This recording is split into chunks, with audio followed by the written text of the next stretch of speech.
Carlos, cuando quieras. Estupendo, Ignacio, muchas gracias. Bueno, buenas tardes a todos. Bienvenidos a un webinar más de la Escuela de Práctica Jurídica de la Universidad Complutense de Madrid. Es para nosotros un placer hacer estos webinars formativos y contar siempre con el éxito que contamos. La verdad es que nos honra y estamos muy agradecidos porque siempre es cierto que los webinars de la Escuela de Práctica Jurídica de por sí tienen mucho éxito, pero además los que hacemos en materia de compliance es sustancial. O sea, que muy agradecidos y bienvenidos a todos. Mi nombre es Carlos Bonilla, soy abogado penalista, codirector del curso Alta Especialización en Compliance con mi amigo Jesús Pindado, que procedo ¿Qué a tal? Buenas tardes. presentar. Buenas, Jesús, ¿qué tal? buenas tardes a todos. Bueno, Jesús, además de codirector y profesor del programa, es director de Compliance en la entidad financiera UBS. También contamos con nosotros a otro profesor del curso y amigo Alonso Hurtado, socio de IT y Compliance en Écija. ¿Qué tal, Alonso? Muy bien, muchísimas gracias. Y por último, con otro compañero también, abogado e ilustre penalista, con Francisco Bonatti. ¿Qué tal, Paco? No se te escucha, Paco. Ay, perdonad, ¿qué tal? Encantado de estar aquí otra vez con vosotros en este webinar, que siempre es muy agradable. Bueno, gracias. Pues lo que vamos a hacer hoy además ya es habitual este webinar de actualidad en compliance, lo solemos hacer casi todos los años y bueno, vamos a tratar las principales novedades que se hayan sustanciado este año en el ámbito de compliance, obviamente discriminada por nosotros en cuanto a la materia y al interés. A lo mejor no coincide, pero yo estoy seguro de que sí os gustará. Deciros antes de ello que esto es un aperitivo de lo que luego tratamos en el curso Alta Especialización en Compliance aquí en la Escuela de Práctica Jurídica, en el que a cada uno de estos temas le dedicamos bastantes horas. Este año, además, esta nueva edición, que es la 7ª, si no me equivoco, ha batido récord de matriculaciones. Está abierto el periodo por si todavía creéis que podemos seguir juntos y queréis acompañarnos luego en el curso. Bueno, por discernir un poco lo que vamos a hacer, por desglosarlo, Jesús y Alonso van a tratar inteligencia artificial y compliance. Paco nos va a hablar sobre un tema muy original que ha propuesto, que además afecta al 70% de este país, que son los que generan riqueza, que son las pymes. Va a hablar de compliance y las pymes en cuanto a la actualidad de compliance. Y por mi parte, voy a tratar la FCPA, las novedades más relacionadas con responsabilidad penal de la persona jurídica y compliance penal. Así que, dicho lo cual, te cedo la palabra a Jesús y comenzamos. Empezará Jesús, después Alonso, después mi persona y cerrará Paco. Muchas gracias. Pues muchas gracias, Carlos, y muchas gracias a todos vosotros los que os habéis unido a este webinar. Muchas gracias de nuevo a la Escuela de Práctica Jurídica por el apoyo que da siempre al área de compliance. Yo creo que los tres cursos que tenemos en este ámbito, el de compliance, el de protección de datos y el de prevención de blanqueo de capitales, son una muestra del apoyo o el interés que este ámbito del conocimiento tiene dentro de la Escuela de Práctica Jurídica y que son un éxito gracias a todos vosotros. Cuando Carlos me planteó que íbamos a hacer el webinar que siempre realizamos antes del comienzo del curso y que es un webinar para situarnos todos, claro, decir, oye, es verdad que la materia compliance pues tiene un terrible defecto, que es que lo que hablábamos ayer ya ha quedado desactualizado cuando arrancamos el webinar, pero sí que es necesario que periódicamente tengamos muy claro en nuestra función de compliance cuáles son los temas que necesitamos poner al principio del curso, al principio del año, como elementos de referencia. Y sería estúpido decir, y creo que al revés, estáis aburridos todos de oír de que la inteligencia artificial, pues hasta para diseñar un viaje, para cualquier cosa, pues digamos, en cualquier conversación aparece la famosa IA, AI, como que lo queráis decir.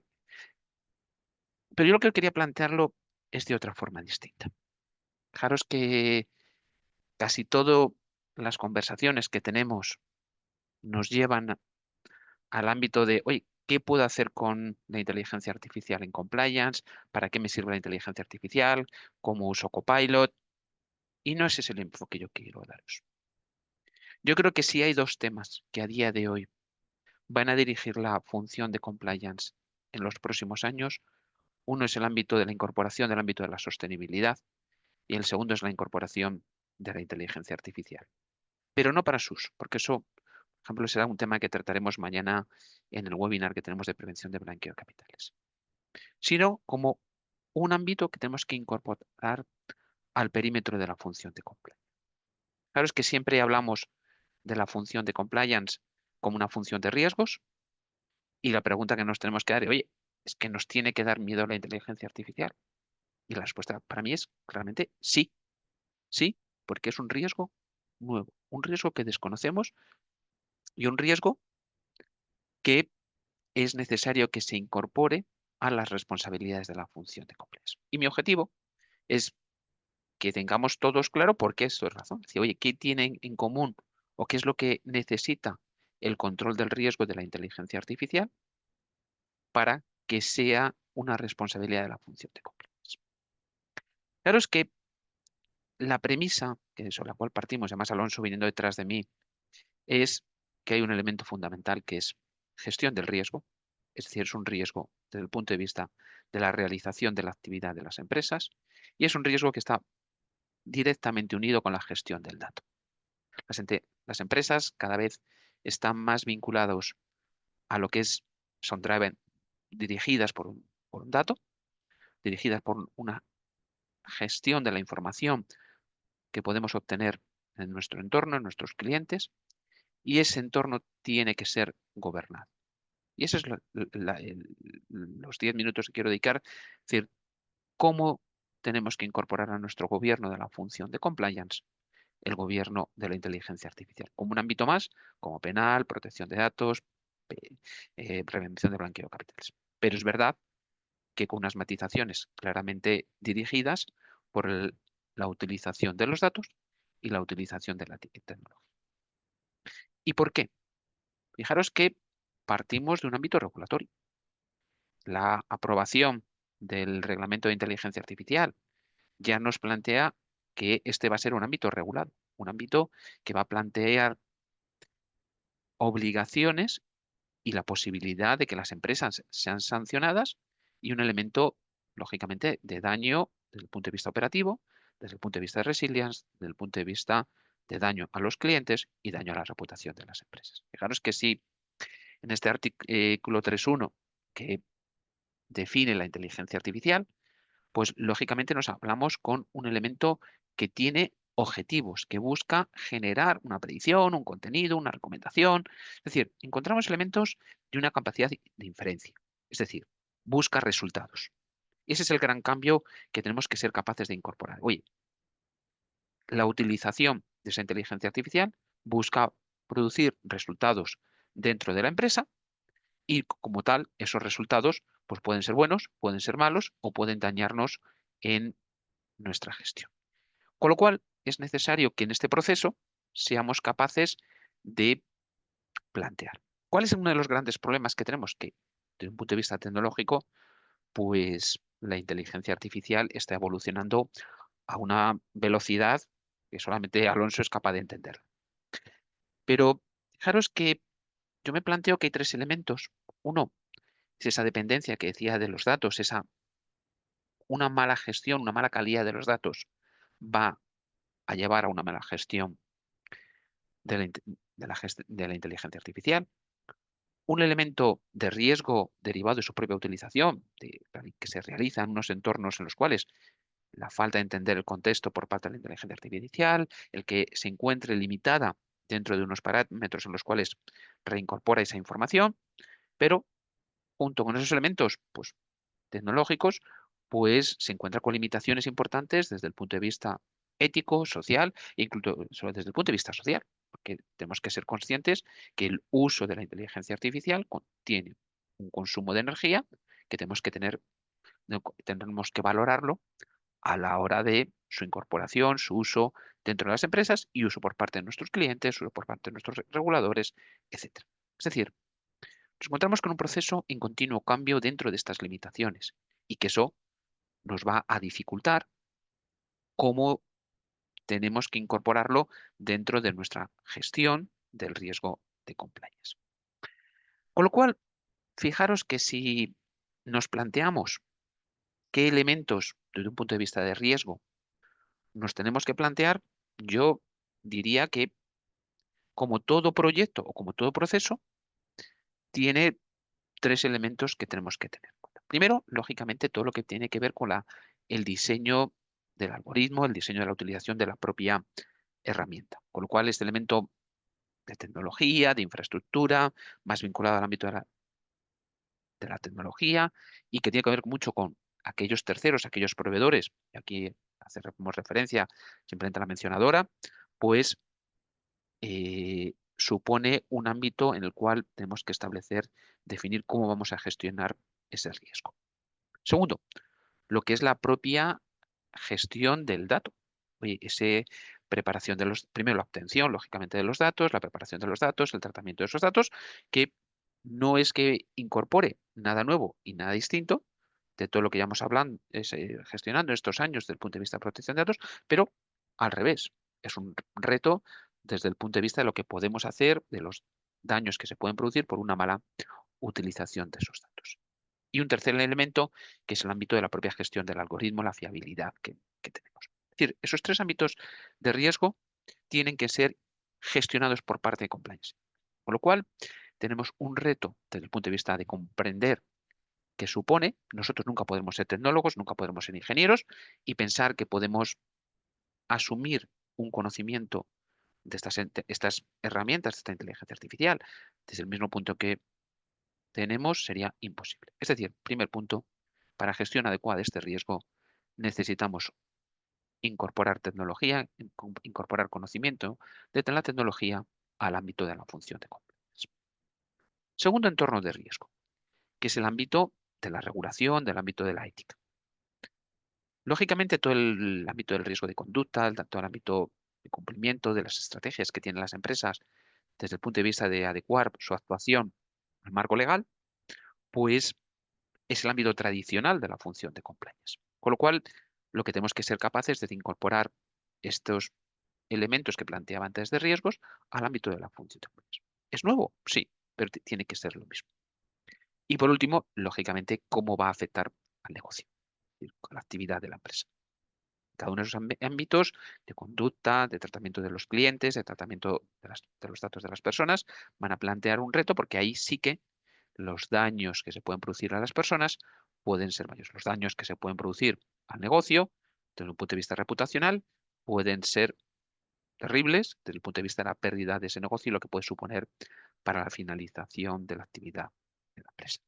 Con lo cual, tenemos que ser capaces de identificar dentro de nuestra matriz de riesgos cuáles son los riesgos en los cuales nos vamos a tener que hacer frente. Yo simplemente planteo aquí una serie de riesgos desde el punto de vista antes mejorado, desde el punto de vista de la tecnología, de la gestión de esos datos, pero desde el punto de vista tenemos que incorporar el ámbito de la ciberseguridad, el propio riesgo operacional, el ámbito de los riesgos de conducta, de los modelos, de esa capacidad regulatoria.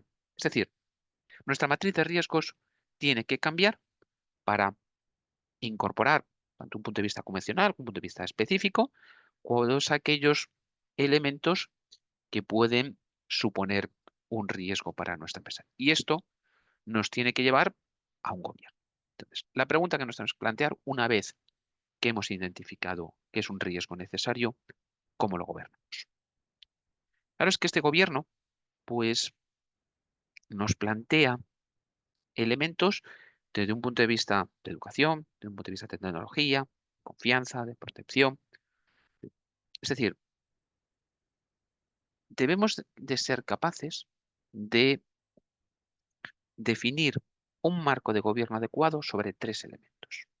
Uno primero que es la regulación, es lo propio que es nuestro. Es decir, comentaba al principio que este marco regulatorio en el ámbito de la Unión Europea viene definido por el Reglamento de Inteligencia Artificial, famoso RIA, que va a ir marcando los plazos hasta el año 2030, en los cuales debemos de ser capaces de incorporar a nuestro entorno la gestión de la inteligencia artificial. Desde el punto de vista que seguramente lo va a comentar ahora Alonso, desde el punto de vista de elaborar un catálogo de herramientas de inteligencia artificial, calificarlas desde el punto de vista de riesgo, ser capaces de validar los resultados que tienen cada una de ellas, pero eso dentro de este marco regulatorio. Segundo, desde un punto de vista reputacional. Y aquí viene el ámbito de la ética. Reputación y ética, el ámbito de la inteligencia artificial, pues son ámbitos estrictamente, directamente unidos y que van desde el punto de vista de la discriminación de las personas, es qué sesgos incorpora la inteligencia artificial, las famosas alucinaciones, perdonad, de los resultados que nos está produciendo la inteligencia artificial y cómo pueden dañar a la empresa, elementos tradicionales más habituales, no tradicionales, perdón, del ámbito de la gestión de los datos como las brechas de seguridad o el uso inadecuado y, por supuesto, cómo de un punto de vista ético somos capaces de gestionar esos resultados. Y un tercer ámbito del punto de vista operativo.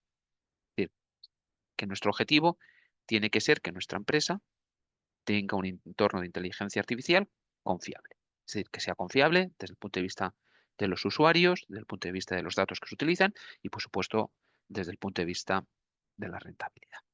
De forma que es necesario que este gobierno de la inteligencia artificial, pues lo apliquemos de forma que se alinee dentro de la estrategia global de la empresa de gestión del riesgo, de forma que sea un entorno que genere una confianza, una precisión, una equidad, una adecuada gestión de la privacidad, pero como un elemento más dentro, o un elemento más muy relevante desde el punto de vista de la estrategia de gestión de riesgo. Un segundo elemento que hemos comentado que es fundamental, que es ese marco normativo que se va a ir desarrollando y que seguro va a ser ingente, y lógicamente este proceso lo tenemos que incorporar dentro del ámbito gestión y la seguridad de los datos, en los cuales la experiencia desde ese punto de vista, en los años que hemos tenido, es decir, oye, la experiencia que se ha tenido a la hora de defender las empresas ante ciberataques, porque esto no va a ser nuevo, pero lo que sí va a ser nuevo es que es lo que se puede, a qué riesgos desde el punto de vista de robo de datos, desde el punto de vista de estafas, desde el punto de vista de fraudes que puede suponer la inteligencia artificial. Con lo cual, y para acabar y dejar el paso a Alonso, plantearía 5 elementos que tenemos que definir. Uno, más tradicional imposible, que es ser capaces de definir los estándares y las políticas de la inteligencia artificial dentro de nuestra organización. Un segundo, que es una adecuada gestión de los recursos, es decir, desde el punto de vista de la función de compliance, tenemos que ser conscientes de que tenemos que dedicar recursos a conocer y gestionar el riesgo de la inteligencia artificial, definiendo cuáles son los roles dentro de la función de compliance, una adecuada organización que responda a la utilización de la inteligencia artificial. Un tercer elemento que es esa modificación que estaba comentando de nuestro mapa de riesgos y nuestro mapa de controles, en función de lo que estemos haciendo en nuestra empresa con la gestión de los riesgos. Un cuarto elemento, y es, fijaros, un elemento que vamos repitiendo, que es una adecuada gestión de los datos, gestión y calidad de los datos.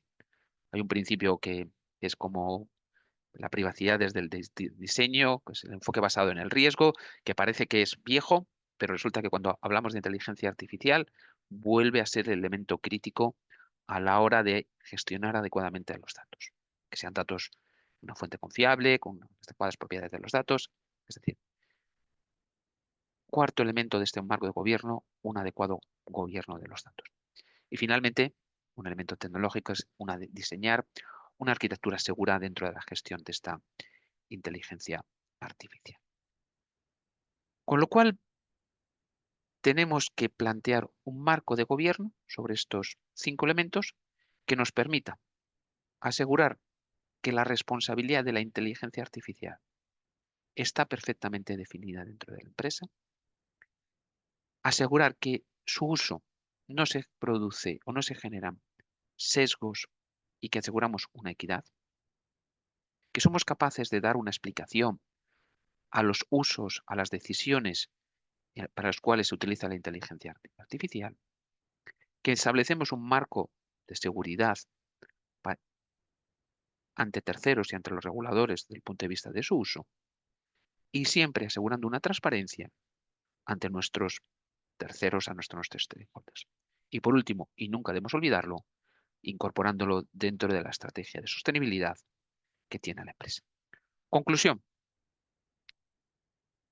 Planteo que la función de compliance tiene que incorporar dentro de su marco de gobierno un marco de gobierno vinculado a la inteligencia artificial.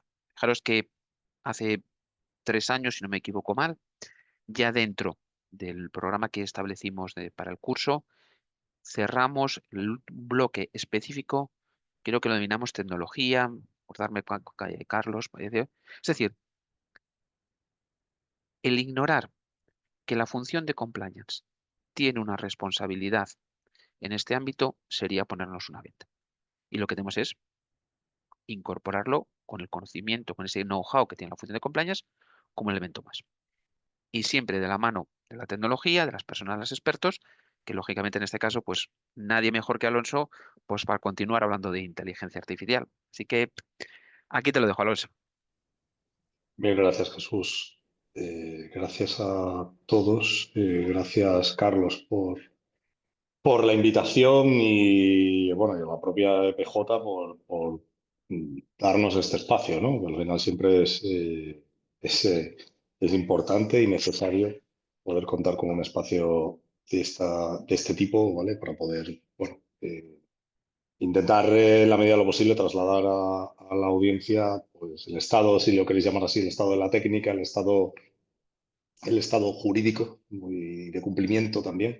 En este caso, como bien ha introducido Jesús, relacionado con la inteligencia artificial. Bueno, yo creo que Jesús ha dado en el clavo, creo que prácticamente en todas las cuestiones. Eh, Creo que estamos con la inteligencia artificial. Igual que ha ocurrido con otras tecnologías, igual que también os reconozco que otras tecnologías que, bueno, se las prometían extraordinariamente disruptoras y, digamos, transversales, y luego se ha demostrado que no es así, que no ha sido así, o al menos hasta la fecha no ha sido así.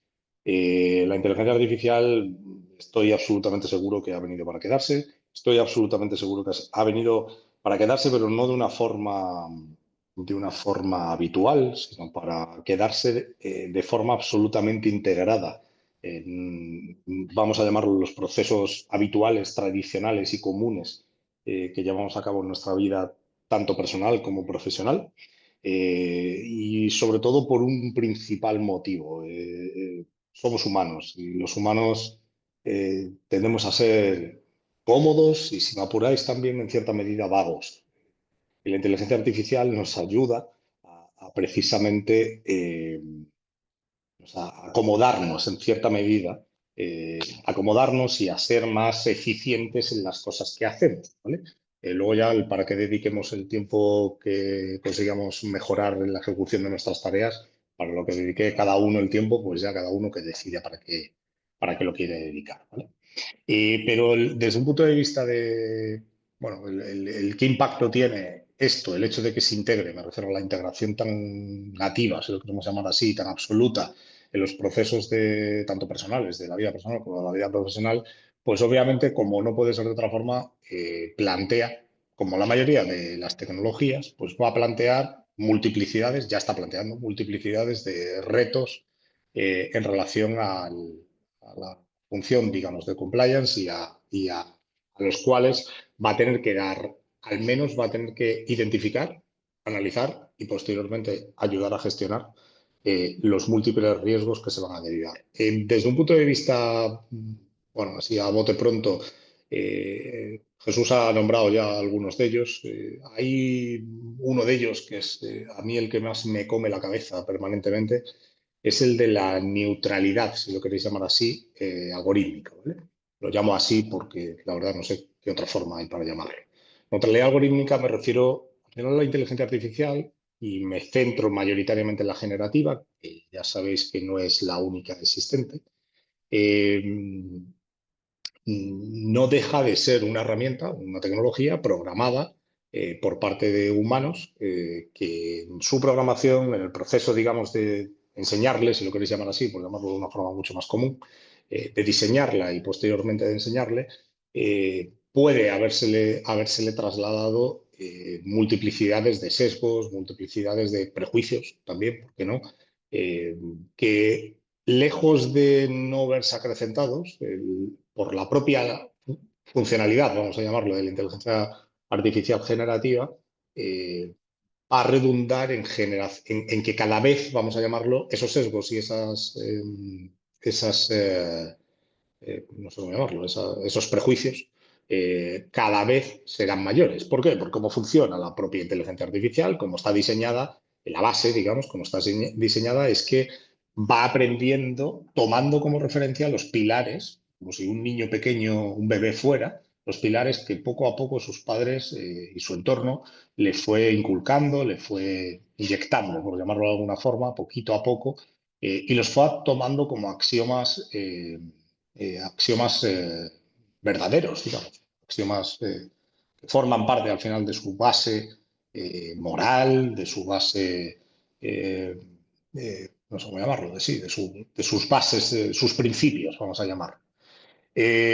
Por eso para mí es quizás, no sé si es obviamente no es el único, pero probablemente sea uno de los principales más complejos, de hecho, eh, y ahora os explico por qué eso es el más complejo probablemente de todos ellos, de los principales riesgos a tener en consideración en cualquier modelo de inteligencia artificial, cualquier agente digital que hayamos montado a partir de un modelo de inteligencia artificial, porque es clave. Básicamente digo que es el más complejo por un motivo principal, porque es el más difícil de detectar. Los modelos, los motores, si lo queréis llamar así, de inteligencia artificial, los algoritmos son tan extraordinariamente complejos entre sí y a su vez van mutando y evolucionando conforme van aprendiendo, digamos, el propio sistema va aprendiendo, que el resultado final es que llega un momento que no eres capaz de discernir qué era lo que se le dio en origen y qué era lo correcto de lo que se le dio en origen y no era lo correcto. Correcto, entenderme, ¿eh? O sea, lo que es un prejuicio o no es un prejuicio, ¿vale? No es fácil porque, y esto ya hemos hecho pruebas, en algún caso hemos hecho pruebas, la propia inteligencia artificial, depende cómo esté programada, obviamente, pero en algunos casos hemos hecho algunas pruebas en las cuales la propia inteligencia artificial intenta ocultar esos sesgos, ¿vale? Bueno, sé que suena un poco de ciencia ficción, pero bueno, después de haber hecho algunas que otras pruebas, no voy a decir que es una prueba absolutamente rotunda y empírica, pero sí vimos cómo parecía que estaba enrocándose, entre comillas, y a ver, en cierta medida, y en cierta medida enrocándose y ocultando, en cierta medida, ese proceso, digamos, intentando bloquear ese proceso de identificación o averiguación que os decía. Entonces, en la práctica, es probablemente el más complejo. Para mí es el más complejo de todos los que hay probablemente. Luego, hay otro punto de base, y de hecho, si habéis mirado prensa en los últimos días, han salido un par de noticias relevantes, una de ellas relacionada al sistema de inteligencia artificial, el motor de inteligencia artificial que ha promovido el gobierno, concretamente el Estado Gobierno de España, vamos a llamarlo tecnología Made in Spain, de inteligencia artificial, y ahora, se lió el otro día una noticia, esto es del lunes, martes creo que fue, en el cual se estaba analizando si ese modelo de inteligencia, cómo fue entrenado ese modelo de inteligencia artificial en su origen, ¿vale? Esa es para mí otra de las claves. La realidad es que hay muy pocos modelos de inteligencia artificial de los que conocéis y de los que conocemos, usamos diariamente, probablemente, no sé si todos o una gran parte de ellos. La gran mayoría de esos modelos de inteligencia artificial han sido entrenados con información que no era de los modelos, de las compañías propietarias de los modelos de inteligencia artificial. Hay ejemplos y bueno, ya esto ya ha llegado a los tribunales, ya hay procedimientos judiciales al respecto, la mayoría de ellos en Estados Unidos, aunque también alguno en Europa, en los cuales lo que se pone en tela de juicio es, oiga, usted, compañía X, propietaria del motor de inteligencia artificial, ¿con qué ha entrenado su modelo? ¿Qué documentos, qué información, qué páginas web, qué base del conocimiento, ¿no? No sé cómo llamarlo, qué librerías ha utilizado, qué bibliotecas ha utilizado usted para enseñar a ese sistema y que aprendiera todo lo que sabe. Entonces, ahí hay algo que todavía no está definido por los tribunales. Empieza a haber ya algunos pronunciamientos, sobre todo en Estados Unidos, en los cuales se empieza a discutir, y bastante, y creo que con fundamentos suficientes, a discutir en relación a los derechos de propiedad intelectual y las posibles vulneraciones de propiedad intelectual que hay. Y esto, obviamente, es una nueva pieza a tener en consideración en los programas de cumplimiento, porque si nuestra organización está usando inteligencia artificial cada vez de forma más transversal en los procesos, vamos a llamarlo, los diferentes procesos de negocio de la organización, muy probablemente, y la compañía está siendo beneficiada del uso de esos sistemas, obviamente, y lo de que está siendo beneficiada no lo pongo en duda porque creo que es digamos, bastante evidente que se obtienen beneficios directos derivados de, al menos en eficiencia, creo que es indiscutible. Y muy probablemente, si se determinara que ha habido un incumplimiento normativo inicialmente por parte del fabricante, que después vendió esa tecnología a las entidades, digamos, clientes finales, vamos a llamarlo, las compañías, pues no sé hasta qué punto se puede llegar incluso a derivar, digamos, una responsabilidad para la organización desde un punto de vista de compliance. Por tanto, de nuevo, modelo a monitorizar o aspecto a monitorizar en los modelos de compliance de la organización. Creo que es bastante obvio que sí o sí hay que meterlo en el saco. Hay otro, como digo yo, mi querida amiga, la privacidad y protección de datos. Mira, los modelos de inteligencia artificial, y esto podemos decir que todos, tienen un gran beneficio y una gran pega, si lo queréis llamar así. A todos les encanta engullir información, ¿vale? Engullir información porque es como si fueran un pozo sin fondo de conocimiento y de lectura, de adquisición de conocimiento y lectura. ¿Cuál es el problema? Que si el pozo, las fuentes, esas bibliotecas que he dicho anteriormente, contienen, digamos, información que pueda ser considerada dato de carácter personal, y aquí hago un paréntesis, pensad que el concepto de dato de carácter personal es me atrevo a decir que infinito o cuasi infinito, cada vez más, de hecho. Aunque bueno, parece que el Tribunal de Justicia viene a poner en cierto orden con las últimas sentencias que están saliendo, pero es potencial, tiene una potencialidad, digamos, de que se estire el concepto cada vez mayor, ¿vale? Según las interpretaciones que están haciendo las autoridades de control de los diferentes países y particularmente el de la agencia española. Entonces, ¿esto a qué nos lleva? Nos lleva básicamente a que el riesgo de que podamos estar procesando datos de carácter personal, ojo, inconscientemente, dentro de esos sistemas, cada vez es mayor. De ahí de dónde viene, esto lo conecto con otro elemento, que es el de la seguridad. Desde un punto de vista de compliance, las organizaciones sí o sí no pueden no hacerlo. Tienen que identificar todos los sistemas de inteligencia artificial que se utilizan, los motores, ¿vale? Las tecnologías, que lo ha dicho antes Jesús, las diferentes tecnologías que se utilizan en su organización, asociarlas debidamente a los procesos de negocio donde se utilizan y posteriormente, como no puede ser de otra forma, analizarlas y evaluarlas desde un punto de vista, obviamente, funcional, tecnológico, pero sí o sí también desde un punto de vista de cumplimiento. No puede no hacerse. Fijaos que podríamos decir que hasta hace algún tiempo podríamos plantearnos si tengo la obligación o no tengo la obligación de hacerlo, pero es que desde agosto de este año tengo la obligación. Tengo la obligación porque en Europa tenemos el reglamento de inteligencia artificial. Sabes que Europa ha sido la primera, iba a decir país, no país, pero la primera zona, digamos, de espacio territorial donde se ha aprobado un reglamento de una envergadura para regular la inteligencia artificial con una envergadura como este. Estamos hablando de un nivel bastante detallado, exigente, complejo. Sin duda alguna, es una obligación legal que tenemos que cumplir, sí o sí, y que no nos va a quedar más remedio. Pensaos que podemos llegar a la conclusión, bueno, pues yo como organización y como compliance officer, lo que tengo que hacer es cumplir con el reglamento de la inteligencia artificial. Graso error.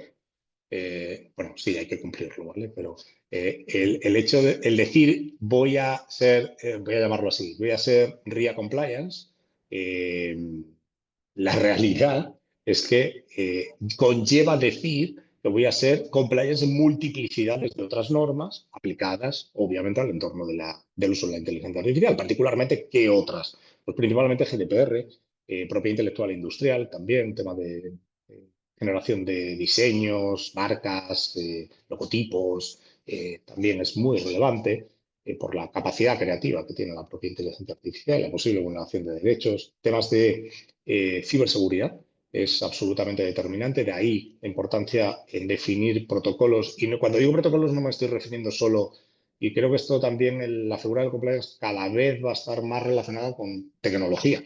Y cada vez va a necesitar esto pasa también en el ámbito legal, cada vez van a necesitar tener más conocimientos desde un punto de vista de técnicos, desde un punto de vista de tecnología. Con esto no estoy diciendo ni que tengas que ser ingeniero, ni que sepas programar, ni cosas por el estilo, pero sí tener unos ciertos conocimientos, al menos de qué tecnología es la que hay, cómo funciona y la lógica, digamos, que utiliza. ¿Por qué? Porque si no, no vas a entender absolutamente nada de lo que está ocurriendo o te va a costar entender bastante lo que está ocurriendo detrás en esos sistemas, ¿vale? Y por tanto, si te va a costar entenderlo, te va a costar explicarlo, porque no vas a poder explicárselo a los técnicos, que probablemente son los que tienen que configurar eficazmente la herramienta correspondiente para digamos, evitar los riesgos que he indicado anteriormente, ¿vale? Principalmente serían esos los puntos que yo destacaría en el programa. Hablamos de esto, hablamos obviamente de todos estos puntos que estamos diciendo. Intentamos siempre, o al menos siempre intento, me consta que Jesús igual, Carlos, Paco, obviamente, la aproximación en las sesiones es extraordinariamente práctica. Creo que no decimos ni una cosa sin hacer referencia o poner ejemplos reales. Obviamente os lo descontextualizamos en la mayoría de las ocasiones, salvo que sean públicas, que entonces no descontextualizamos porque ya son públicas. Pero me consta que que los cuatro somos de ese corte con absolutamente, y creo que el resto de los profesores, con absoluta seguridad, exactamente igual. ¿Por qué? Porque siempre hemos creído que es la mejor forma de que tangibilicéis el aprendizaje. Es la mejor forma de enseñaros, oye, mira, os podemos enseñar la teoría de todo esto, pero estamos seguros que si os ponemos ejemplos reales, prácticos, en la práctica, valga la redundancia, se os quedará marcado mucho mejor. Y luego, en vuestro día a día, y esto me consta porque ha habido alumnos que me lo han comentado años después, que habían hecho este mismo programa y me lo han comentado años después, cómo se acordaban del caso. No se acordaban de la teoría, se acordaban del caso y me decían, hemos tenido uno muy parecido y me acordé de aquello que dijiste.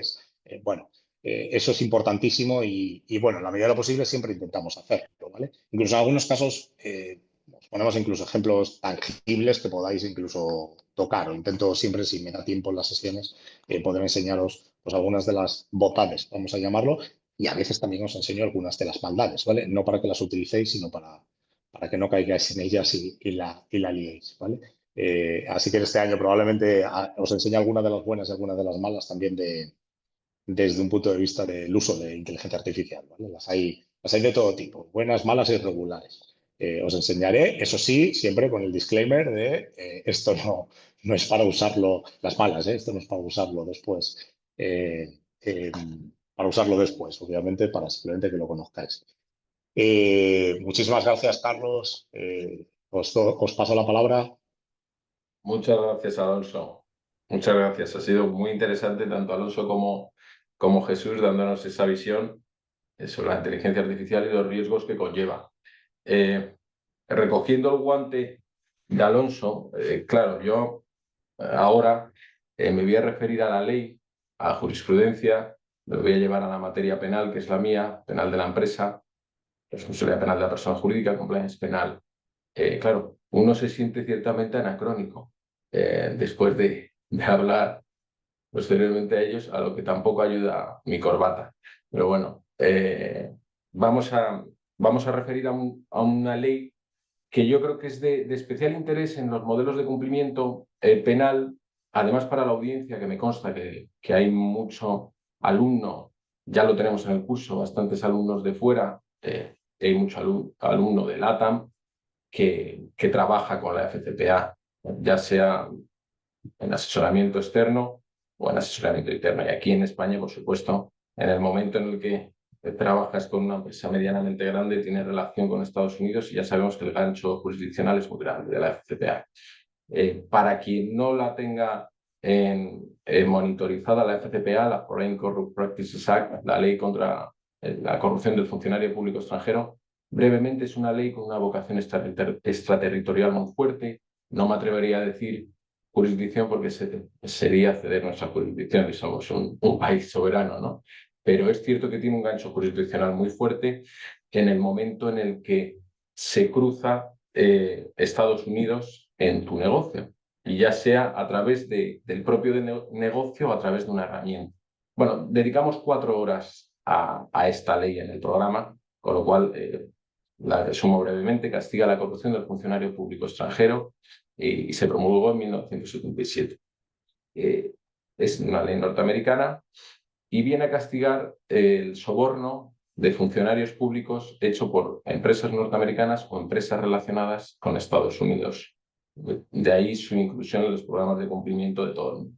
El 90% de las empresas del mundo tienen una relación en algún momento de su vida con Estados Unidos, o permanente. El mero hecho de usar el Outlook a través de Microsoft, dice la guía de la FCPA, que puede ser sujeto de gancho jurisdiccional si se utiliza un medio o una herramienta norteamericana en un caso de corrupción.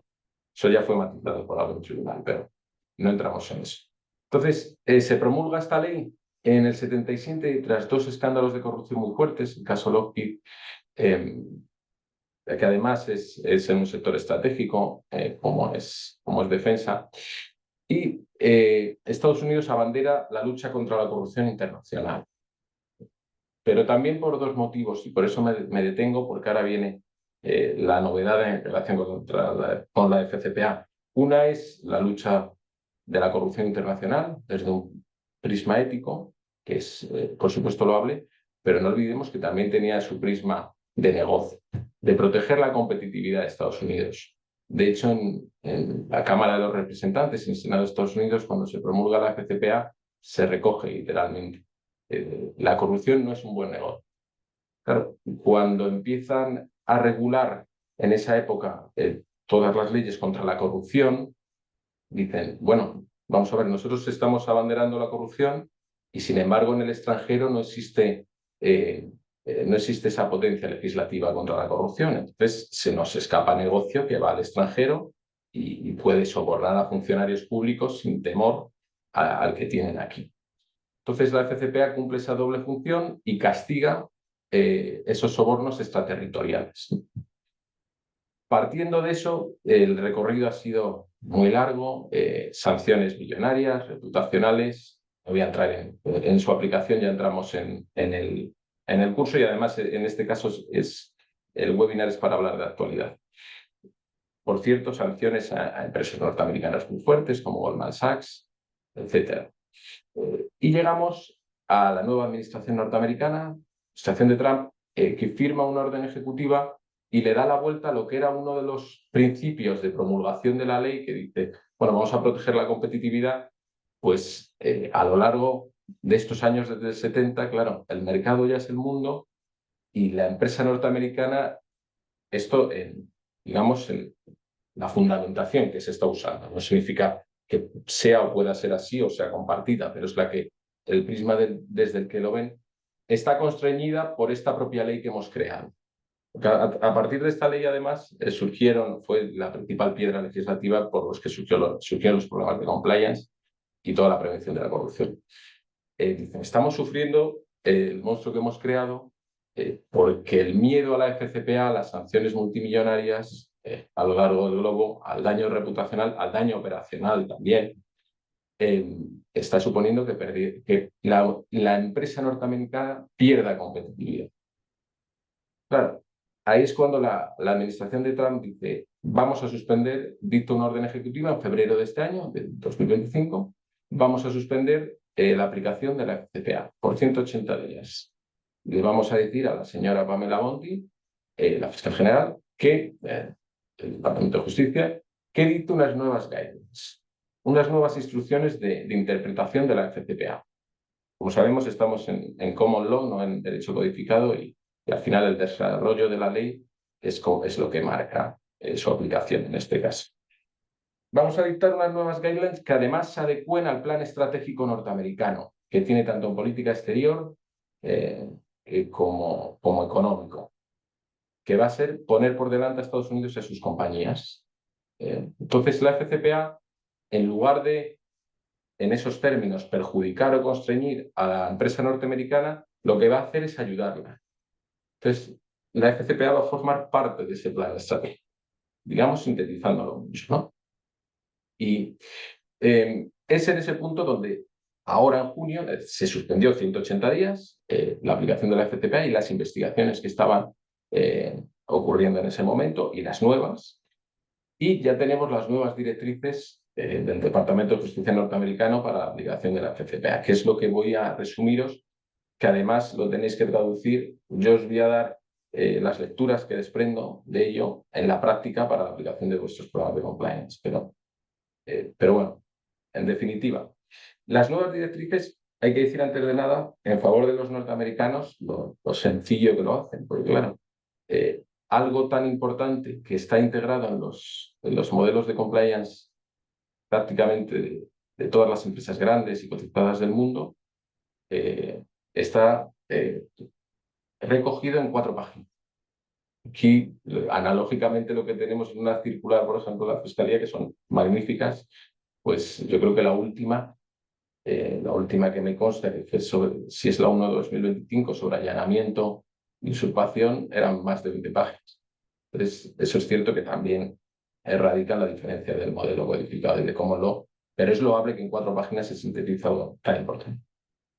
Bien, ¿qué viene a decir la nueva guía de la FCPA? No, la nueva guía, las nuevas guidelines de la FCPA. ¿No? Primero, se va a perseguir más a los individuos que a las corporaciones. Es decir, la FCPA está para castigar principalmente a individuos, no a corporaciones, por los daños colaterales que tienen. Bueno, eso en política criminal tiene su sentido. Incluso nosotros, en nuestro régimen de responsabilidad penal de la persona jurídica, cuando hablamos de las penas, pues habla de la proporcionalidad, porque al final, si castigas a una empresa, lo sufren también los que no fueron como tal, digamos, autores del delito, aunque ya nos meteríamos en que la empresa en sí misma es responsable por derecho propio. Pero bueno, tiene su sentido, pero lo deja de ver. Otro elemento, todas las investigaciones deben de partir de una autorización del Assistant Attorney General. Es decir, usted va a investigar por la FCPA, dígame qué va a investigar. Ahí ya vemos cómo está unido al plan estratégico que se pueda tener.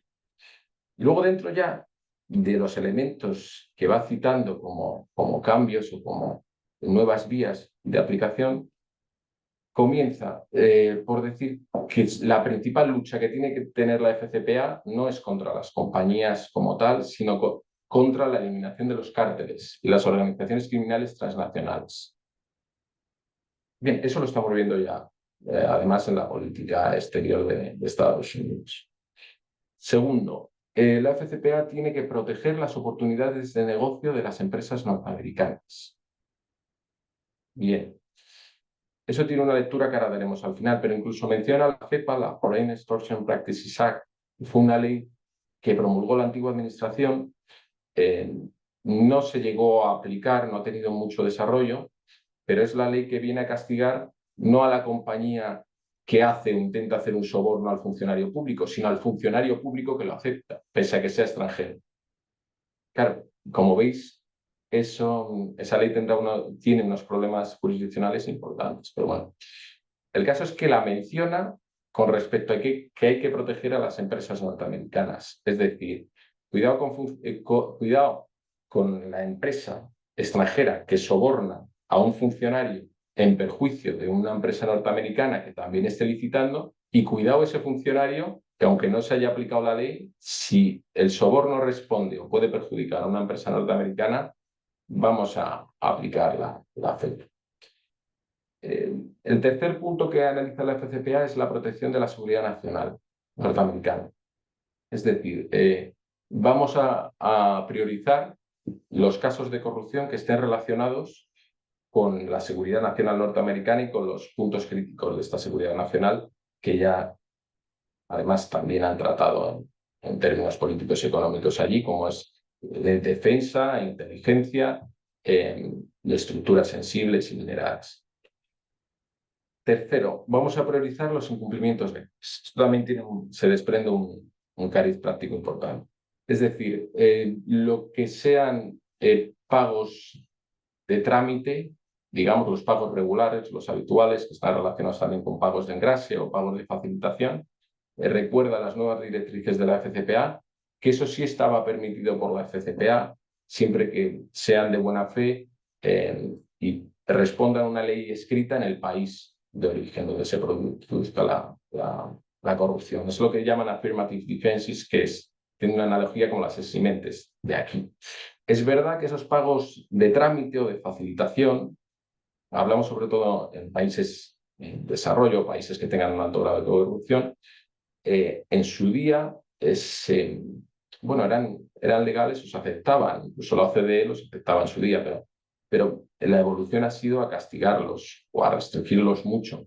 Incluso con la FCPA en vigor, las USGO, las Sentencing Guidelines y la jurisprudencia venía ya a castigarlos cada vez más. Pero ahora se dice, oiga, y además menciona a los sujetos. Dice, si es un individuo norteamericano o una compañía norteamericana, los pagos, digamos, de trámite, recordamos que no tienen por qué ser castigados por la FCPA. O sea que abramos la mano con este tipo de pagos si lo exige el país de origen y está justificado, etc.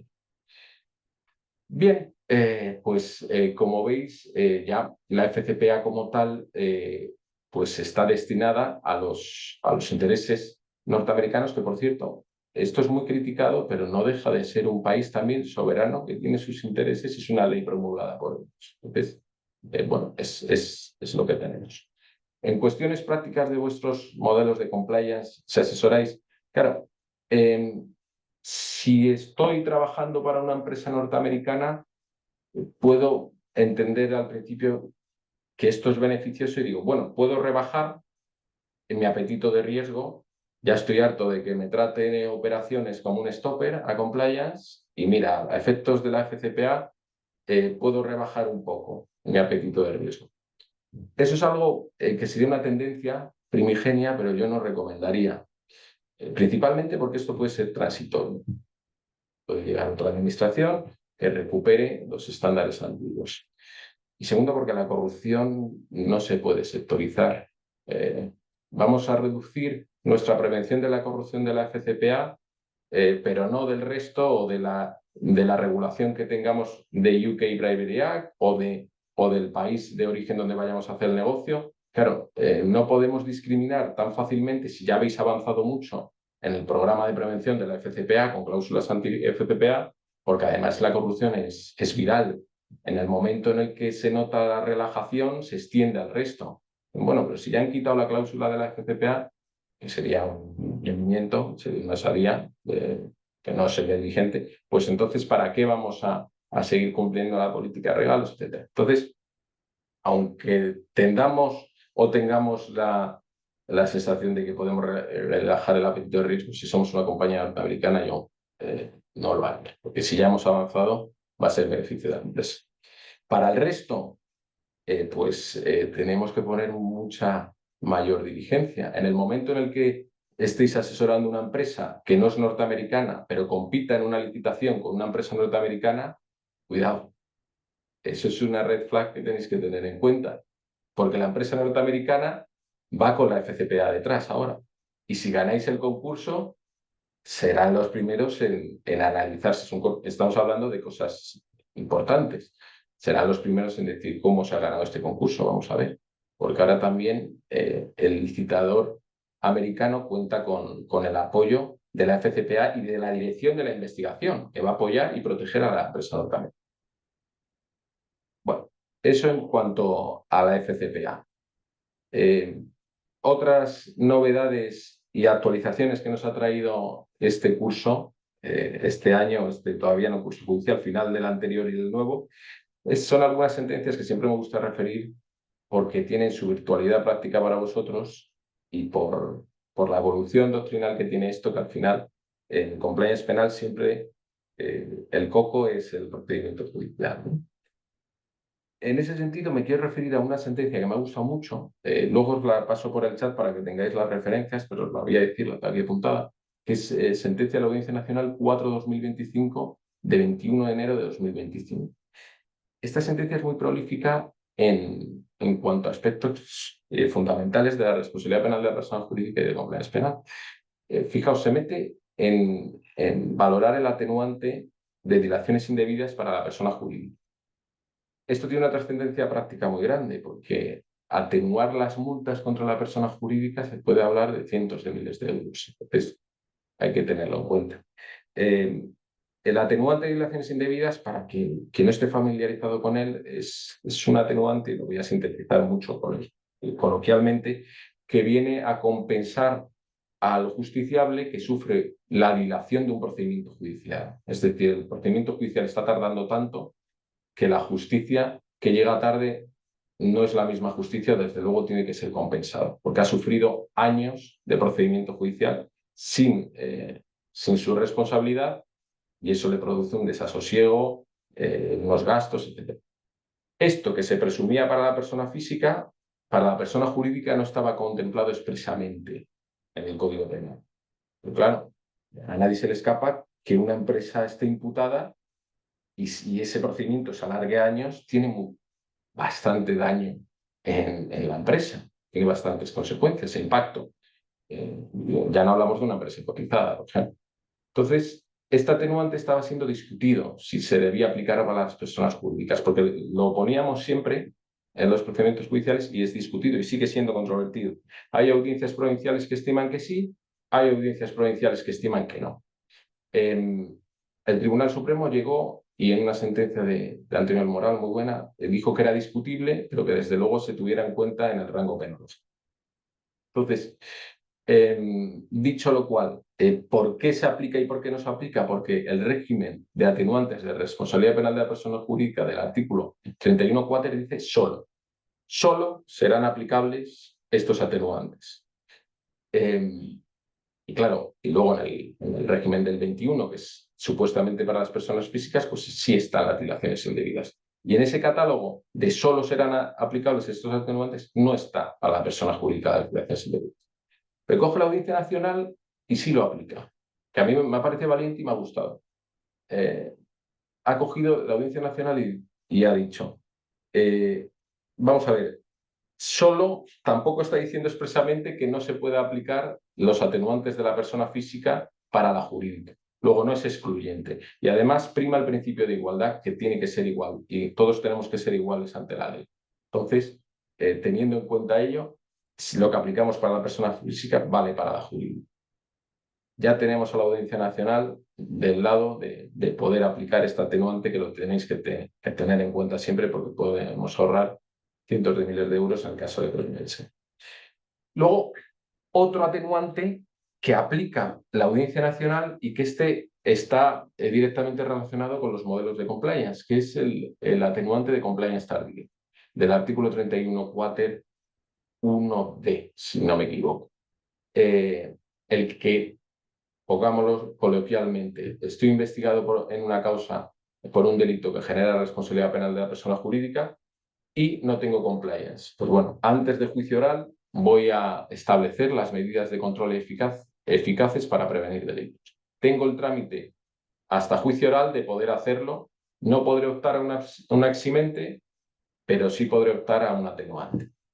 Bien, pues aquí, valorándolo en este caso, la Audiencia Nacional nos deja algunas cuestiones importantes. En este caso, la empresa no lo tenía, establece en instrucción su modelo de compliance y lo pone de manifiesto antes del juicio oral, como que ya lo ha establecido para la apreciación del atenuante.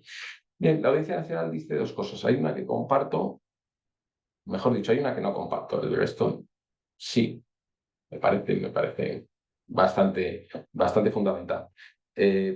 Pero lo que viene a decir es, primero, que se justifique. Una cosa es que lo establezcas, que esto es algo además que yo lo he visto bastante en sala.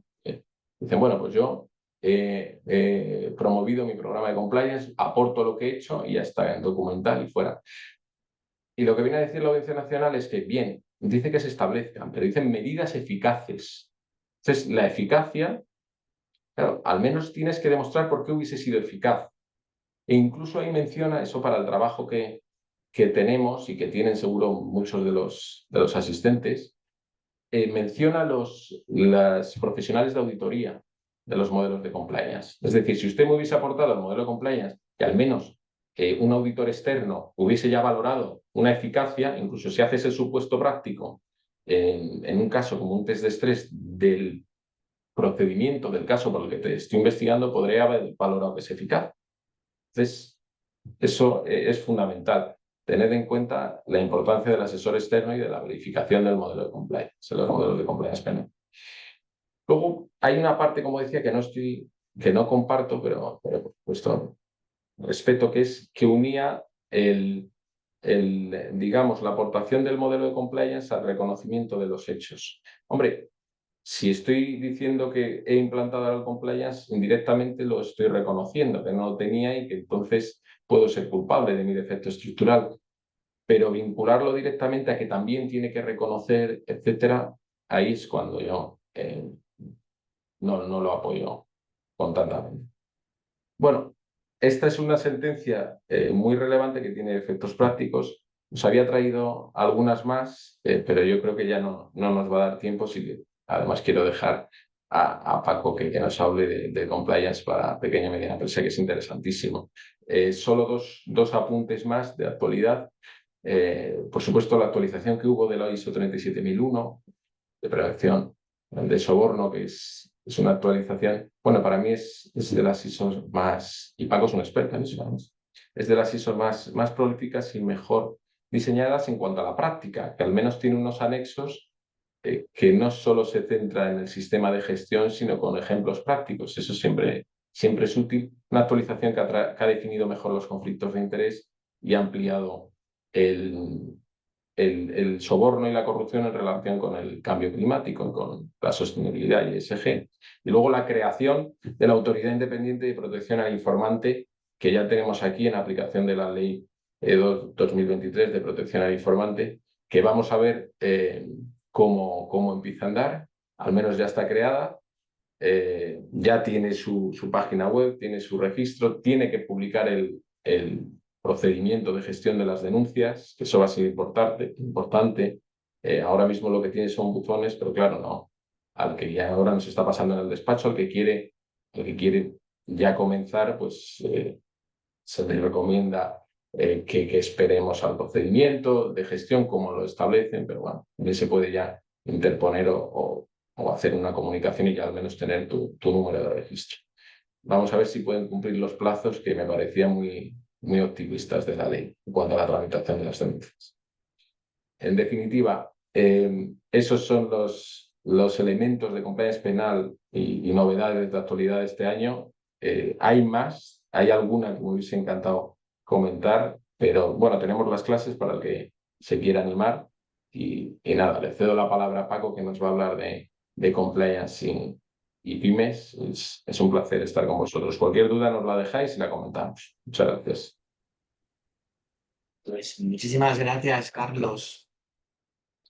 La verdad es que después de todos vosotros ya no sé muy bien qué decir, porque entre la brillante exposición que han hecho Jesús y Alonso de un tema interesantísimo como es el impacto que tiene la inteligencia artificial y tu repaso a todo el ámbito de la responsabilidad penal de la persona jurídica, sea por corrupción o sea por otros delitos, al final has tocado todo, pues queda poco que decir. Por eso yo, como los que os incorporáis por primer año a este webinar, pues ya me pasa esto cada año, que ellos sueltan estos brillantísimos speech.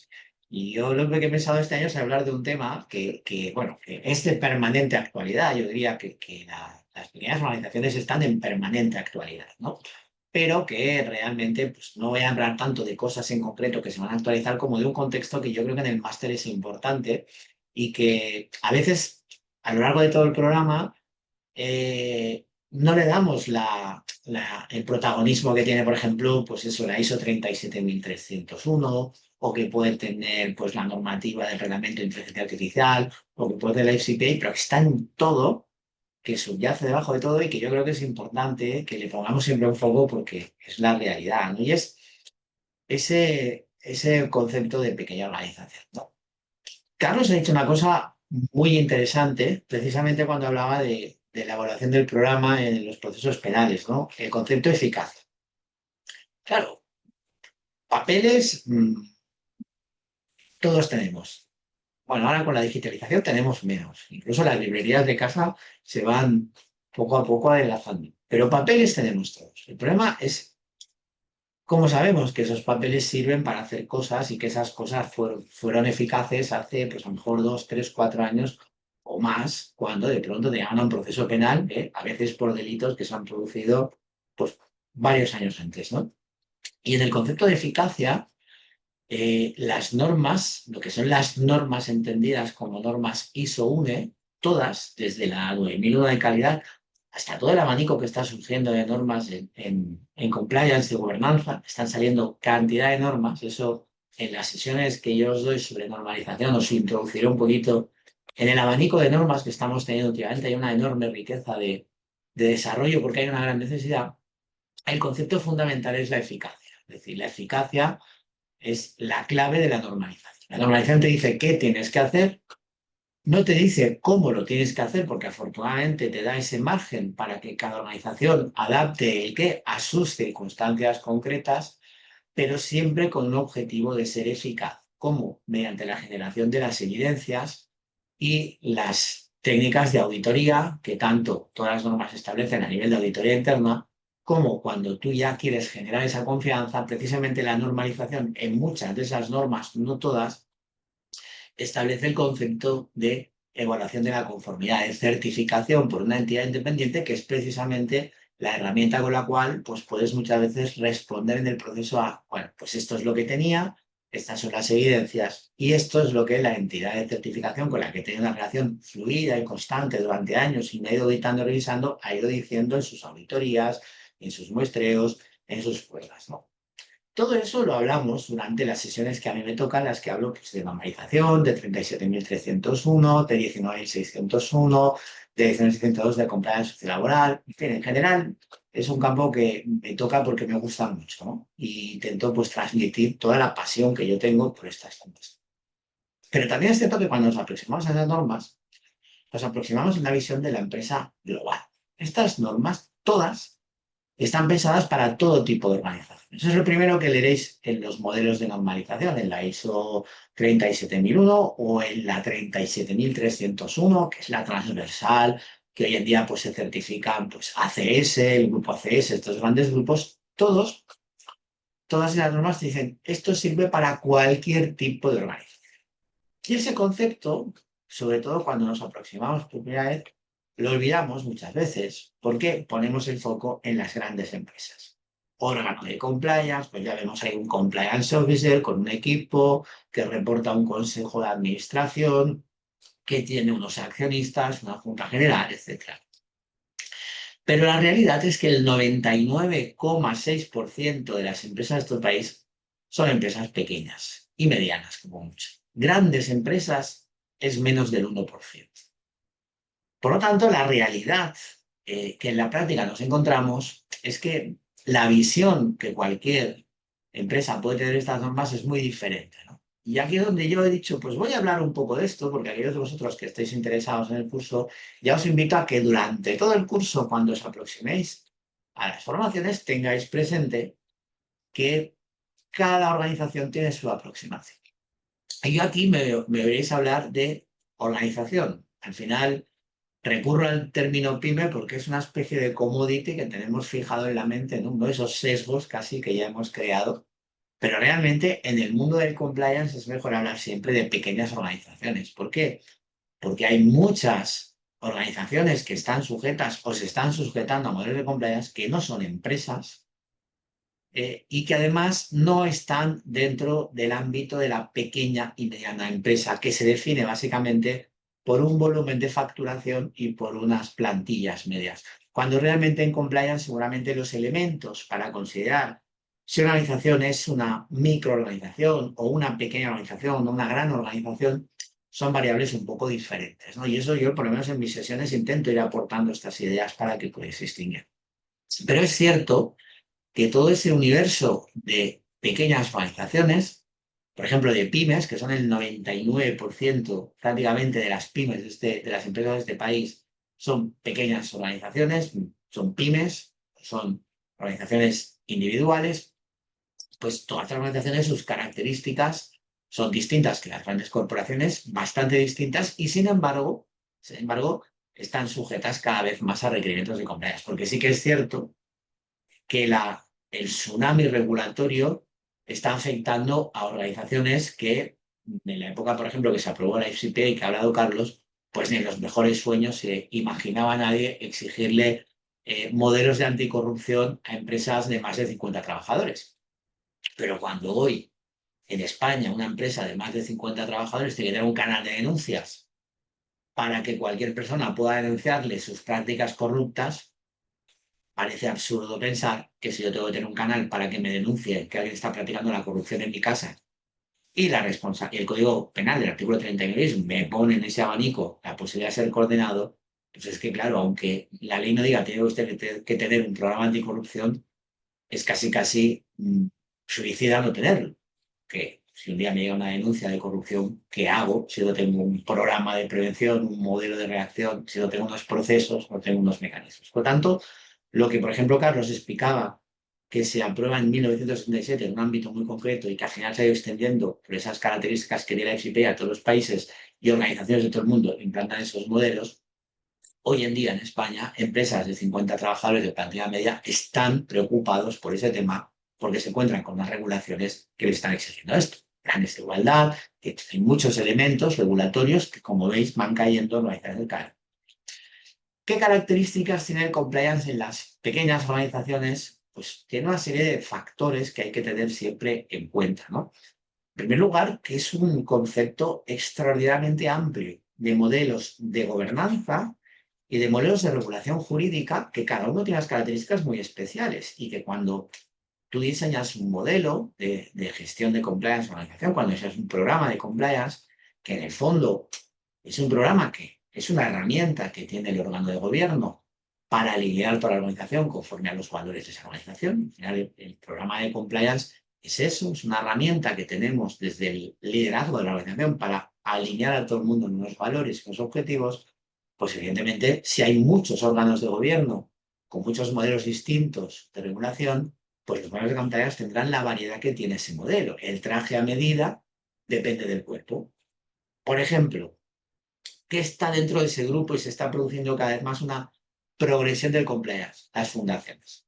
Fundaciones es un modelo de organización con una regulación muy específica, con un modelo de gobernanza muy específico que es el patronato, y que evidentemente en los últimos años hay cada vez más fundaciones que por muchas variables, que no tengo tiempo para decir, pero que son muchas las variables que han determinado que entren en la implantación de modelos de compliance, tienen unas características muy específicas.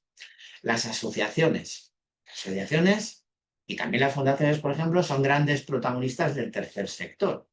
Un sector que además tiene mucha actividad empresarial, a veces ocupacional y a veces productiva. Evidentemente, las asociaciones también están introduciéndose por todo este tsunami regulatorio que muchas veces les alcanza incluso por volumen de personal, pero también por requerimientos de actividad, de confianza con las personas que les aportan fondos o colaboradores, están entrando en el mundo de compliance y un modelo de una asociación es bastante diferente, por ejemplo, del modelo de una fundación. Se parece, pero no se parece tanto. Colegios profesionales, que además se están desarrollando modelos, tienen juntas de gobierno, son corporaciones con elementos de derecho público y elementos de derecho privado por su propia regulación legal, con funciones públicas delegadas de la autoridad, con un modelo que además combina lo privado con lo público y con unos modelos de juntas, con unas elecciones, con unos propietarios específicos que tienen modelos cada vez más complejos. Las sociedades profesionales. sociedades profesionales, que son sociedades mercantiles con unas condiciones específicas en cuanto a la propiedad del capital y en cuanto a los órganos de dirección, con una diferenciación entre socios profesionales y no profesionales, que eso también dentro del ámbito de su actividad, que es específica, normalmente además actividades colegiadas sujetas a códigos deontológicos, hace que las características de los modelos de compliance sean diferentes a todos los que os he ido comentando.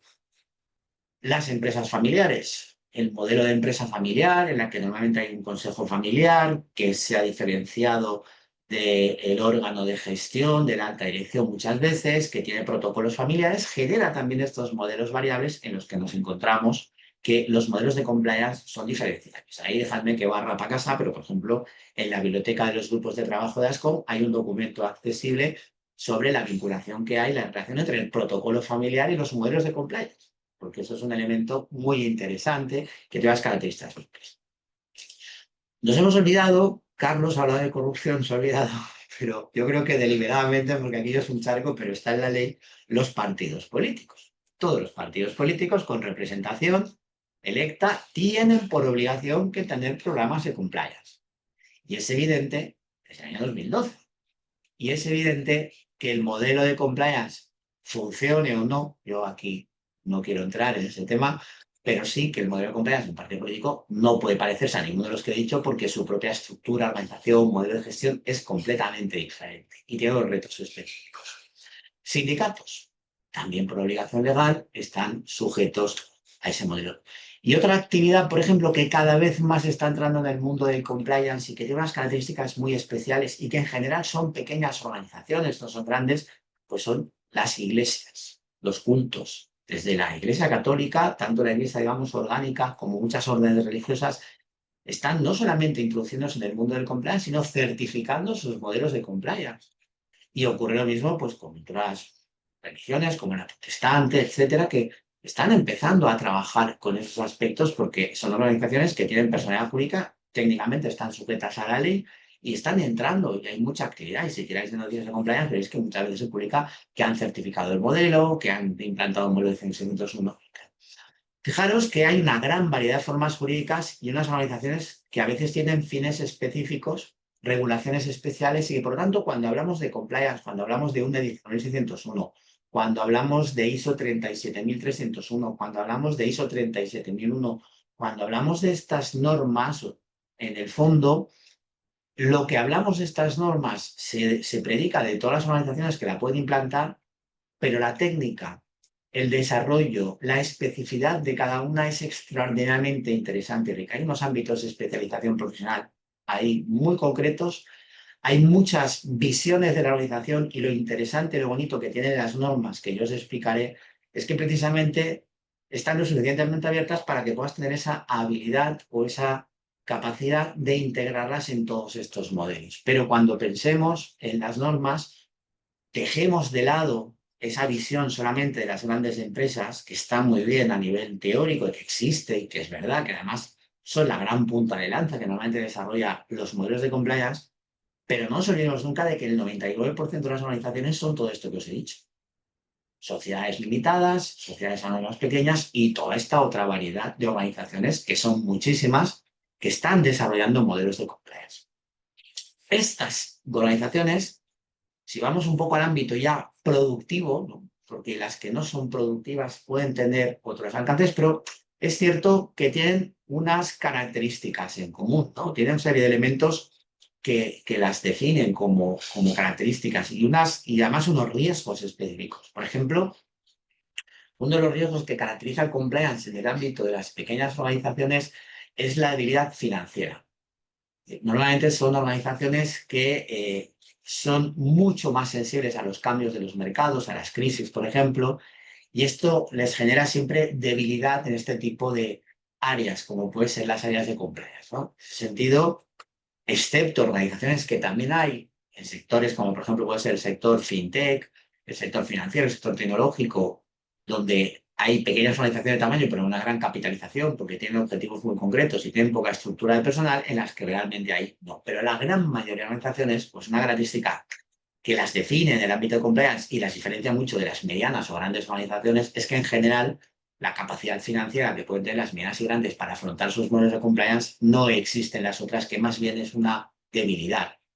Una debilidad que muchas veces también viene de una rigidez financiera, una enorme dificultad para adquirir recursos o obtener recursos o que les presten recursos para adaptarse al entorno. Eso, por ejemplo, se vio en toda la época del COVID.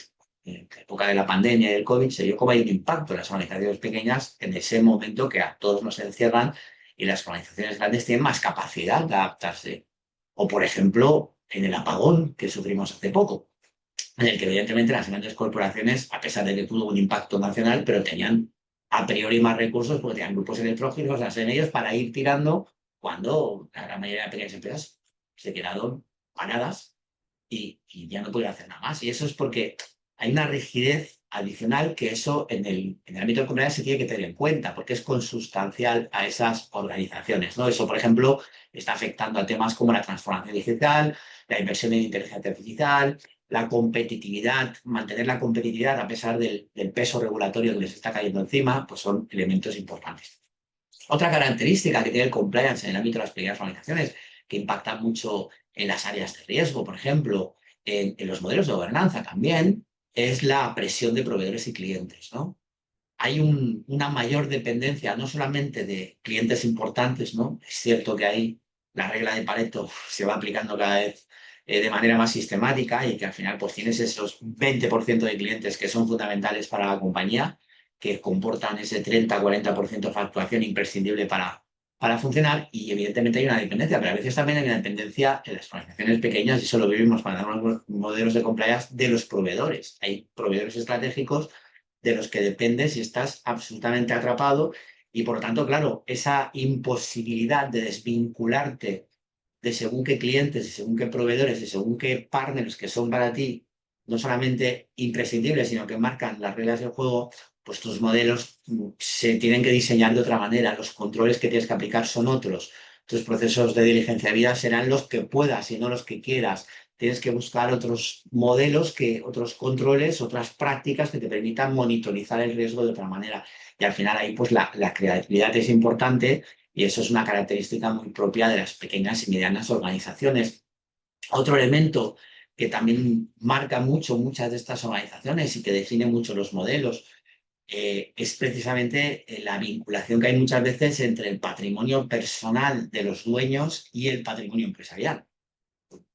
No solamente porque muchas veces hay avales personales en líneas de financiación y créditos, sino que incluso muchas veces el patrimonio personal está convertido o es básicamente capital de la compañía y la compañía está capitalizada por los accionistas que son pocos y son los dueños. Y entonces esa vinculación genera, pues si ya normalmente los órganos de decisión viven en un permanente conflicto de intereses, ¿no? Es una de las cosas que en diferentes sesiones del máster se tratan, ¿no? El conflicto de intereses que tienen los administradores, ¿no? Ese conflicto que fue fundamental en la crisis financiera mundial del 2007, y esto no lo digo yo, lo dice la OCDE, el G20, un montón de informes que hablan de cómo el conflicto de intereses potenció pues, la gravedad del impacto de la crisis. Pues en estas pequeñas organizaciones ese conflicto se materializa de una manera muy específica y por lo tanto los modelos tienen que tener soluciones para eso, ¿no? Tienen que tener elementos de añadido.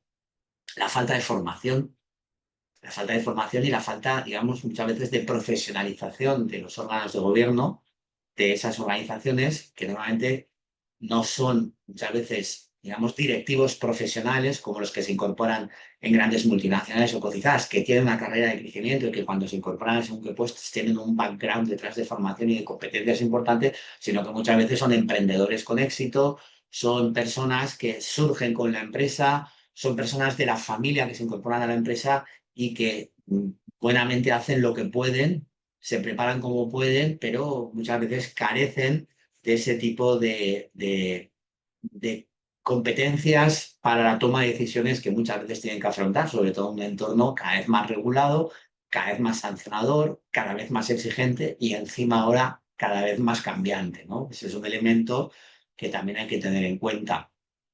Hay organizaciones que ya por sí, por sus propias características, tienen una gobernanza ni profesionalizada ni remunerada.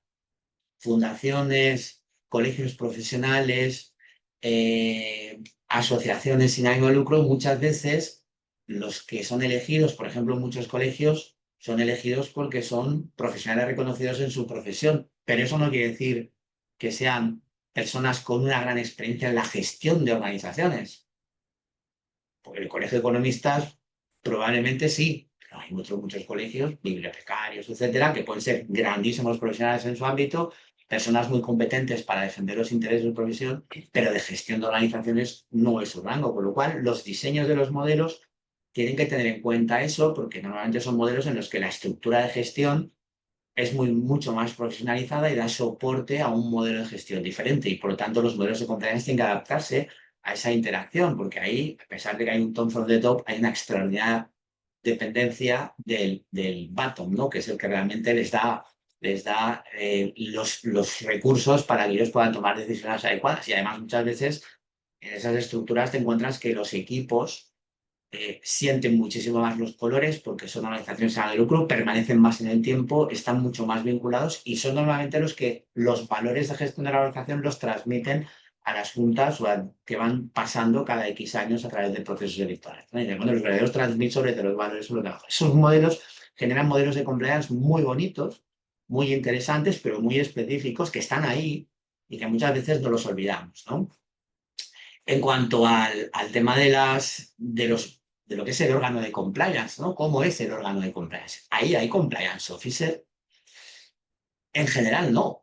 En general, no hay un compliance officer característico como tenemos la idea del chief compliance officer de una empresa cotizada o de un grupo o de una empresa que tenga 10.000 trabajadores o 5.000 o 7.000, sino que normalmente los modelos de gestión en esas organizaciones son modelos que se basan en modelos mixtos, en comités, en comisiones en las que se intenta muchas veces integrar profesionales externos con experiencia, con personas internas que dentro de su actividad gestionan las cosas que serían gestionar internamente. Se intenta muchas veces ahí mismo ya implicar a la alta dirección y al órgano de gobierno, de modo que esos comités son muy importantes. ¿Y esos comités se pueden hacer conforme a las normas que hablaremos? Claro que sí.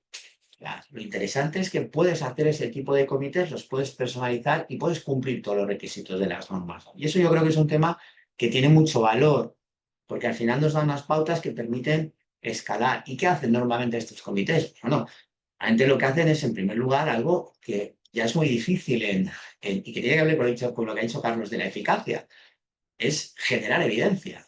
El comité permite, por ejemplo, pues que se levanten reuniones periódicas y que si un administrador toma una decisión, documente que tal día decidió hacer las cosas así y que luego se apliquen. Y que no se pueda encontrar que 7 años después va al juzgado y dice, ¿usted cómo hacía las cosas? Yo las hacía así.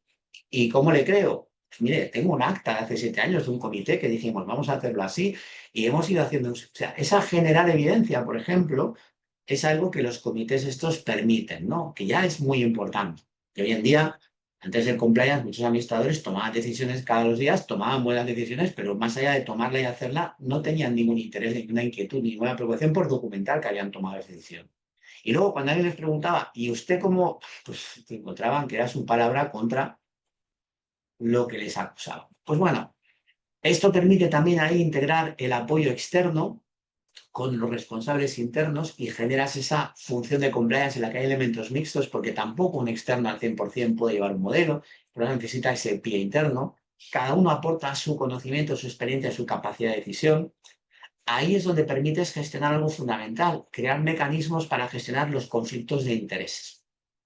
Por ejemplo, ha hablado Carlos de la Ley 2/2023. Uno de los retos que tiene la Ley 2/2023 en las pequeñas organizaciones es el responsable del sistema.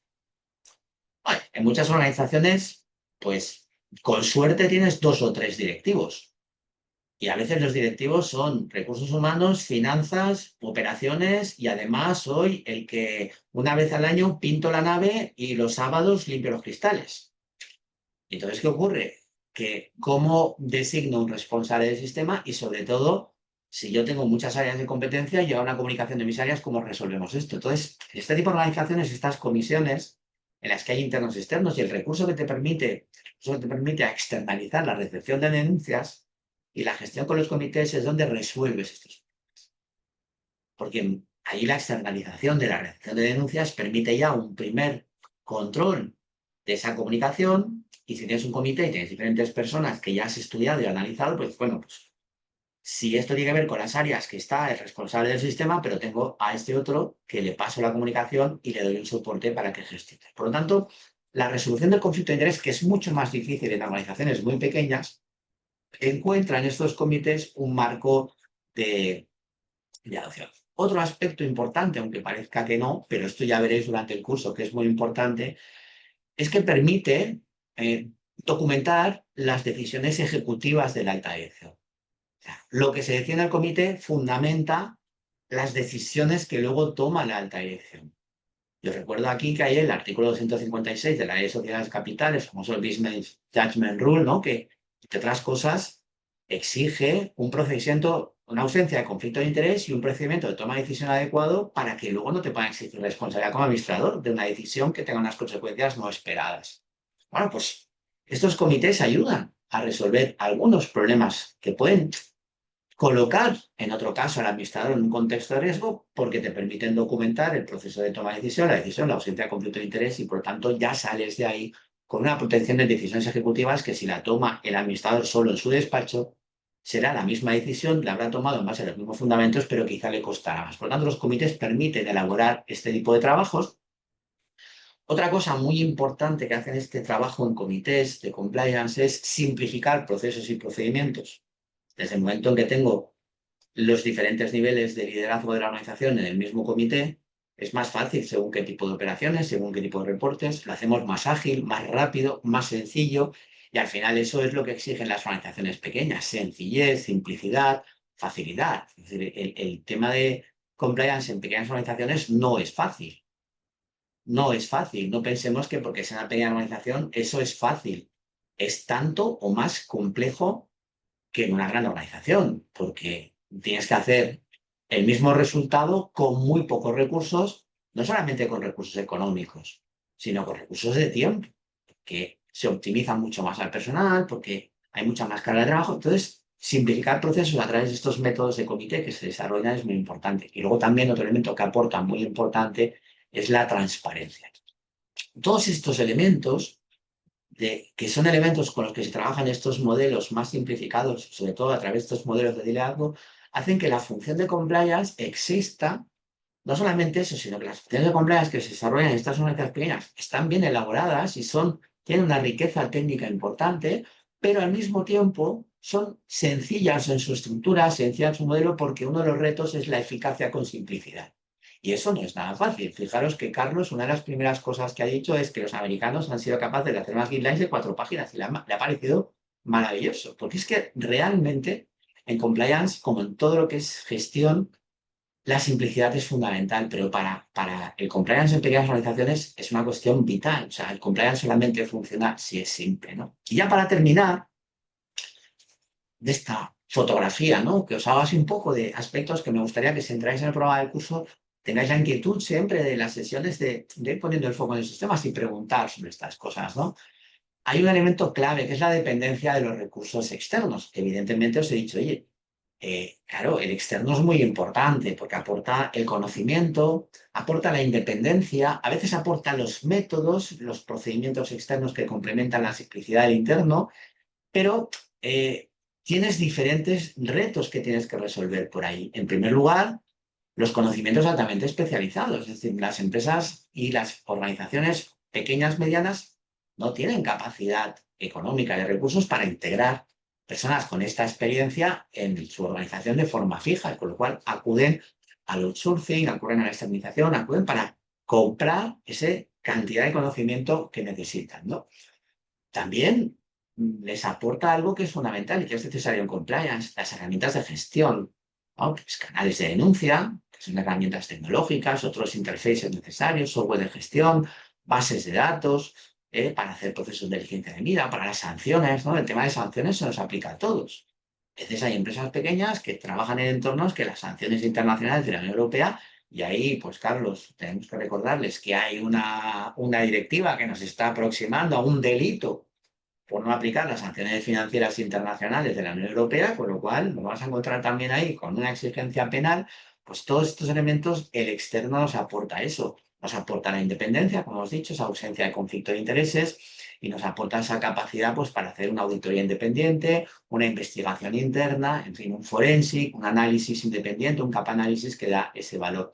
Por lo tanto, es muy importante. O sea, hay una necesidad. Ahora bien, también hay una amenaza. Y con eso ya termino. ¿La amenaza cuál es? En primer lugar, que está constatado que las pequeñas organizaciones, como los consumidores en general, incurren en un sesgo de profesionalidad. Es decir, creen que todos los profesionales, todos los abogados saben derecho, que todos los economistas saben de economía y que todos los que dicen que son expertos de compliance saben de compliance. Eso es un elemento inevitable. Nosotros nos pasa igual. Vamos a un médico y en principio a priori pensamos que todos los médicos saben medicina. Luego descubrimos, desgraciadamente, sobre todo los abogados los que se dedican, por ejemplo, a la responsabilidad civil, pues descubren que muchos no saben, o si saben no lo aplican bien, etcétera. ¿Cuál? Ese sesgo existe exactamente igual, hay una tendencia a eso. Como todos saben, inmediatamente, muchas veces la decisión es el más barato. Pues si todos saben, el que me hace la mejor oferta. Y ahí cometen el primer error, porque si tendrían que tener una diligencia de vida realmente cuidadosa, tendría que ser precisamente con estos profesionales que luego les ayudan a hacer todo el resto de diligencias debidas. Y en tercer lugar, si tengo que escoger entre diferentes que no sean muy caros, el que haga lo que yo quiero. Ese también es un elemento importante, el que haga yo lo que yo quiero. O sea, esa presión de el que se adapte a lo, oye, yo quiero cumpleaños, pero poquito, cantidad así, a esto que me lo piden, pero tal.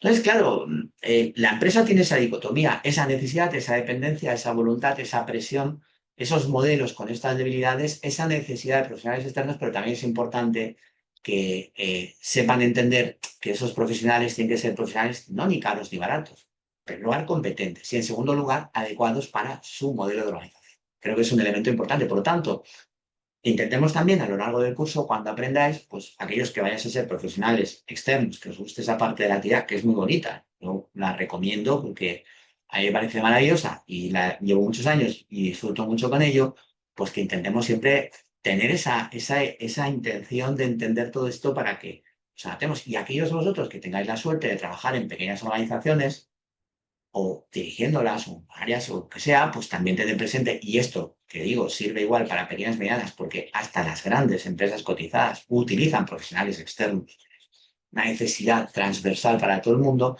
pues tener presente que hay que saber escoger buenos profesionales, que no es el más barato ni el que me haga más caso, sino evidentemente que me hagan caso es bueno porque no dejamos ir los clientes, pero que al mismo tiempo entiendan cuáles son las necesidades, las inquietudes de esa organización, los déficits, que no lleguen ahí a decirle hay que montar todo esto, sino que entiendan lo que hay que hacer y al mismo tiempo que hagan lo que realmente es necesario. Entonces yo creo que eso es un elemento que, como por ejemplo con el experto externo de blanqueo, etcétera, pues la diligencia de vida que tiene que tener la organización para seleccionar todos estos recursos externos es importante. Al buscar un poco siempre esa proporcionalidad entre competencia, conocimiento, comprensión de mi modelo de organización y, claro, lógicamente un equilibrio económico, porque es verdad que una de las grandes debilidades, insisto, de las pequeñas organizaciones es el tema financiero. Yo creo que más o menos, Carlos, era el tiempo que tenía, ¿no? No me he extendido mucho. Ya para cerrar, ¿no? Porque Bueno, hemos terminado, vosotros habéis terminado que eran -10, una cosa así.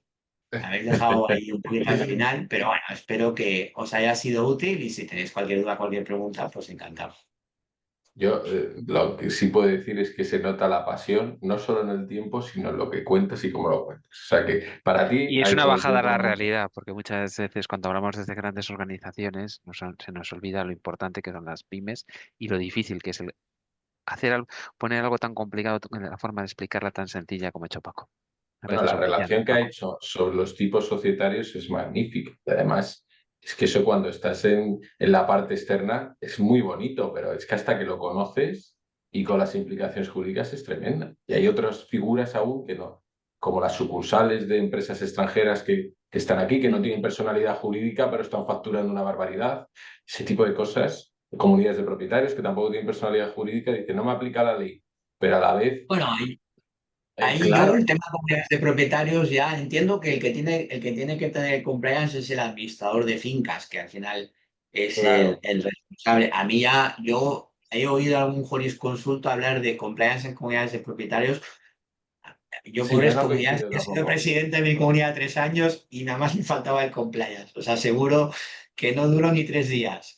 No, yo creo que Sí, ahí es más un tema, pero es cierto que al final hay ciertos elementos del mundo del compliance que hoy en día han capilarizado a todos los sitios donde hay varias personas gestionando algo en común y eso nos lo olvidamos muchas veces, ¿no? Que realmente es importante.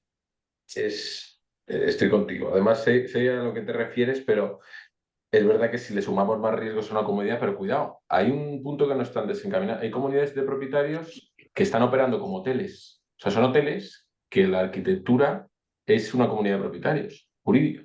Bueno, Claro. nos Pero daría eso yo para... creo que hay una actividad ahí empresarial que seguramente si hay un trasfondo de actividad empresarial, ahí el compliance, todo lo que es actividad empresarial ya te metió un poco, pero la comunidad de propietarios pura y dura, clásica, yo entiendo que quien tiene que tener ese modelo de compliance, porque es el administrador, es precisamente el administrador. Yo hace poco estaba hablando de este tema con el colegio de administradores y ellos tenían también esa percepción, ¿no? De que realmente los administradores de fincas sí que son los profesionales que ahí en compliance es cada día más importante porque gestionan mucho patrimonio de muchas comunidades que aunque sean pequeñas cantidades, yo he visto algún caso de estos de, digamos, de desfalco de un administrador y ha hecho daño a muchas propiedades y a muchas personas y eso es importante. Ujú. Sin duda.